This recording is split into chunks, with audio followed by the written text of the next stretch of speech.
Good evening everyone, welcome back to my channel. My name is Shikha Sharma and I am a teacher by profession and my channel name is Teach Learn and Grow with Me.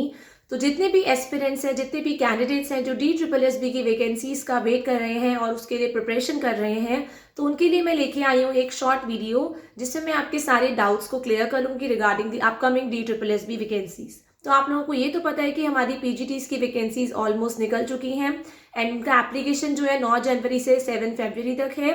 तो हमारी जो next vacancies आएंगी वो हमारी TGTs की vacancy आएंगी and hopefully आपको वो जनवरी एंड या फरवरी 10 फरवरी से पहले पहले देखने को मिल जाएंगी। तो हम लोग बात कर लेते हैं कि इसमें आपका जो पैटर्न होता है कैसा होता है एग्जाम का। तो आप लोगों का जो पैटर्न होता है पीआरटी, टीजीटी और पीजीटी का, ये 200 मार्क्स का आपका एग्जाम होता है फॉर पीआरटी एंड टीजीटी। और आपने इसमें जनरली जो होता है ये 2 पार्ट्स में डिवाइडेड होता है, one is section A and another one is section B.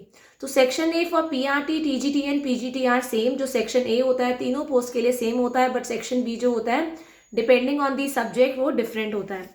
तो सेक्शन ए में आप लोगों की आती है रीजनिंग 20 मार्क्स की, मैथमेटिक्स 20 मार्क्स की, GK general studies general awareness 20 marks, English and Hindi 20 marks. तो टोटल आपका ये 100 मार्क्स का एग्जाम होता है। देन इस एग्जाम की ये खासियत होती है कि अगर आप लोग फॉर एग्जाम्पल अगर आप लोगों ने जनरल स्टडीज़ या जनरल अवेयरनेस का पेपर शुरू कर दिया है और आप लोगों ने 20 क्वेश्चंस में से आप लोगों को सिर्फ 14 क्वेश्चंस आते हैं और आप लोग सोचते हैं कि हम बाद में अटेम्प्ट कर लेंगे, पहले जो क्वेश्चंस आते हैं हम कर लेते हैं, तो ऐसा नहीं होता है। अगर आपने जनरल अवेयरनेस का पेपर, जीके का पेपर स्टार्ट किया है तो आपको 20 क्वेश्चंस कंप्लीट करने पड़ेंगे। अगर आप कोई क्वेश्चन छोड़ना चाहते हैं तो अगर आप लोगों को 4 क्वेश्चंस नहीं आते हैं तो आपको वो छोड़ने ही पड़ेंगे। और अगर आपने एक बार वो क्वेश्चंस छोड़ दिए तो आप लोग उस सेक्शन पे वापस नहीं जा सकते हैं। अगर आप लोगों को सेक्शन ए के सारे आंसर सबमिट करने पड़ते हैं तो वो सेक्शन लॉक हो जाता है, तभी आप दूसरे पार्ट पे हिंदी, इंग्लिश या मैथमेटिक्स तभी आ सकते हैं। इसमें जैसे आपका केंद्रीय विद्यालय में होता है या एनवीएस में होता है कि जो क्वेश्चंस पहले आते हैं जनरली हम वो क्वेश्चंस कर लेते हैं और एंड में हम क्वेश्चंस छोड़ देते हैं कि चलो हम ये एंड में कर लेंगे।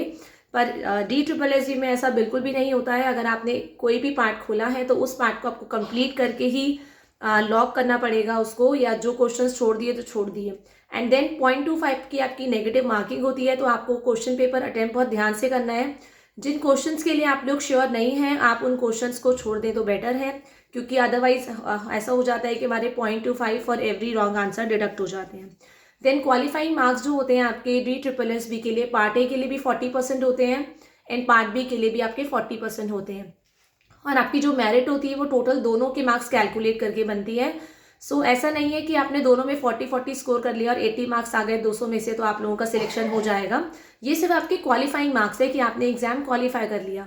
तो अगर आप DSSB अपनी मेरिट निकालते हैं अगर 130 की, तो अगर आप लोगों के 130 से ऊपर मार्क्स है तभी आप मेरिट में आएंगे। अदरवाइज अगर आपके 129.5 मार्क्स में है तो आप लोग डिस्क्वालीफाई हो जाएंगे।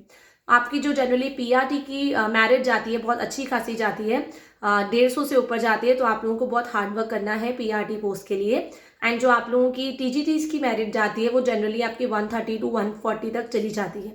तो आप लोग को उसी हिसाब से प्रिपेयर करना है। अगर आप लोग पीआरटी के लिए प्रिपेयर कर रहे हैं फॉर सेक्शन बी, तो आप लोग गूगल पे अगर आपके NIOS के DLED के नोट्स आते हैं उसमें अलग अलग स्टेजेस आएंगी, अलग अलग कॉलम्स आएंगी, तो आप लोगों को वहाँ से आप अच्छे से प्रिपेयर कर सकते हैं। आप उसकी हार्ड कॉपी भी निकाल सकते हैं। एंड टीजीटी के लिए अगर आप प्रिपेयर कर रहे हैं तो आप लोगों को NCERT की 6 to 12 की बुक्स को अच्छे से लाइन टू लाइन करना है, उसमें से आपका कुछ भी आ सकता है। येस, 11-12 में वही टॉपिक्स करने हैं जो आपको 6 to 10 में आप लोगों ने ऑब्जर्व किए हो और वापस रिपीट हो रहे हो 11-12। फॉर एग्जाम्पल अगर हम लोग ट्रांसपोर्टेशन की बात करें या रिप्रोडक्शन की बात करें, ये चैप्टर जो है 10th क्लास में भी या दोबारा 12th में रिपीट हो रहा है, तो आप it means it is an important chapter, तो आपको वो करना है। सिमिलरली सर्कुलेशन जो है, ट्रांसपोर्टेशन ऑफ ब्लड है, 10th में है, उसके बाद दोबारा जाके आपको फिर से 12th में आ रहा है, तो आपको ऐसे टॉपिक्स पे ज़्यादा ध्यान देना है, राइट। एंड पीजीटीज के लिए तो डेफिनेटली आप लोगों को थोड़ा बहुत ग्रेजुएशन लेवल का भी पढ़ना पड़ेगा और 11th-12th आपको कंप्लीट करना पड़ेगा।